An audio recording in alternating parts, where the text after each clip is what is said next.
ফেনী ৩ আসনে নির্বাচনের মাঠেও ছিলেন মূল প্রতিদ্বন্দ্বী। নির্বাচনের পর মন্ত্রী হয়ে সেই জামায়াতে ইসলামীর প্রার্থীকে সঙ্গে নিয়ে নিজ দলের ইফতার মাহফিলে উপস্থিত হলেন বিএনপির ভাইস চেয়ারম্যান ও গণপ্রজাতন্ত্রী বাংলাদেশ সরকারের বন, পরিবেশ ও জলবায়ু পরিবর্তন বিষয়ক মন্ত্রী আব্দুল আউয়াল মিন্টু এমপি।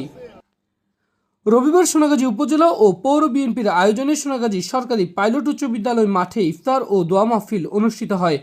উপজেলা বিএনপির সদস্য সচিব সৈয়দ আলম ভূঁইয়া ও আহ্বায়ক জয়নাল আবেদিন বাবলুর সভাপতিত্বে আয়োজিত অনুষ্ঠানে হাজার হাজার নেতাকর্মী ও সাধারণ মানুষ অংশগ্রহণ করেন।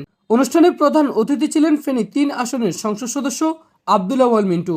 বিশেষ অতিথি হিসেবে উপস্থিত ছিলেন বিএনপির কেন্দ্রীয় কমিটির নির্বাহী সদস্য অ্যাডভোকেট শাহানা আক্তার শানু, ফেনী জেলা বিএনপির আহ্বায়ক শেখ ফরিদ বাহার এবং সদস্য সচিব আলাল উদ্দিন আলাল।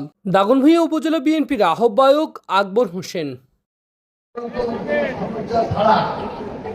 আমাদের নির্বাচনটা আমরা করতে পেরেছি এবং আমার আশা করি ভবিষ্যতে শুধু রোজা নয়, এই নির্বাচনের মাধ্যমেও আমরা একে অপরের সাথে সম্পর্ক আরো ভালো করতে পারবো এই আশা ব্যক্ত করে আমি আপনাদের সবার কাছে দোয়া চাই যেন ভবিষ্যতে আমরা এই সোনাগাজী এবং দাগনভূঞা আমরা একই সাথে আমাদের যে সমস্যাগুলো আছে সমস্যাগুলো সমাধান করতে পারি।